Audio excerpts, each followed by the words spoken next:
The art of hopelessness. There are horror films that scare you in the moment. There are horror films that make you scream, flinch, or cover your eyes. And then, there are horror films that follow you home. They linger in the quiet.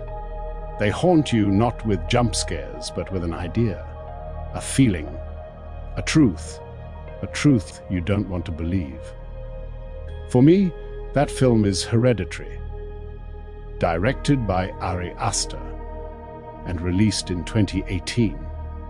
Hereditary is often talked about for its shocking moments and unforgettable performances, especially Toni Collette's raw, volcanic portrayal of grief. But what stayed with me long after the credits rolled wasn't the horror of what happened on screen. It was the hopelessness of it all. The gut-wrenching realization that the Graham family never had a chance, that their fate was sealed long before we ever met them. This is the art of hopelessness. The art of hopelessness. Section 1. The illusion of control. When the film begins, we're introduced to the Graham family. Annie, an artist who crafts intricate miniatures of her life. Steve, the quiet, rational husband. Peter, the teenage son. And Charlie, the younger, odd, and eerily quiet daughter. The opening shot is of a miniature house, zooming in until the line between the model and the real becomes indistinguishable.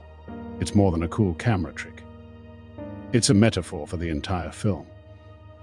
These characters are dolls in a dollhouse, placed and posed by hands they cannot see, in a world they do not control. Annie believes she can control things. She recreates her trauma in miniature, as if understanding it, shrinking it, will give her power over it. But that control is an illusion. Grief cannot be scaled down. Pain cannot be glued into place.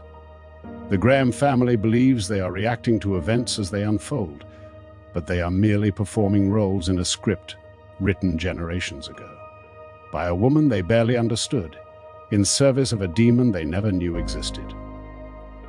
Section 2. The setup was the sacrifice. It all begins with a funeral. The death of Ellen, Annie's estranged mother.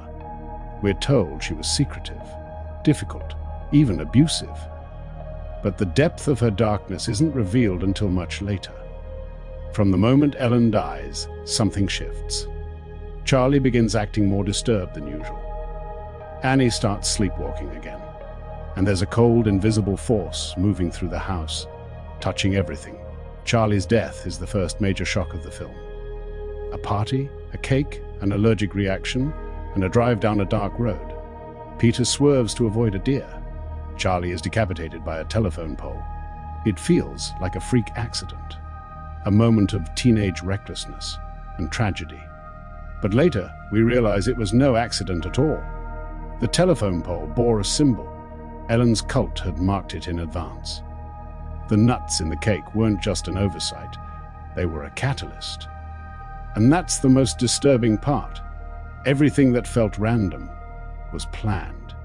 Everything that felt tragic was necessary. Charlie's death wasn't just a horrible moment. It was a ritual offering, the beginning of the end. Section 3. The false prophet, Joan's betrayal. In her grief, Annie meets Joan, a seemingly kind stranger who offers spiritual guidance. She teaches Annie how to conduct a seance, claiming it will help her reconnect with Charlie. But Joan is not a friend. She is a recruiter, a priestess in Ellen's cult, carrying out the next phase of the plan. Annie believes she's calling back her daughter. In truth, she's inviting a demon into her home. And this is where the hopelessness becomes suffocating. The tools used to destroy the Graham family were trust, grief, and hope itself. They weren't stabbed or shot. They were deceived, used, sacrificed. What Joan offers isn't comfort. It's corruption. She disguises evil as healing. And Annie, so broken, so desperate, lets it in. It's not just that evil is winning.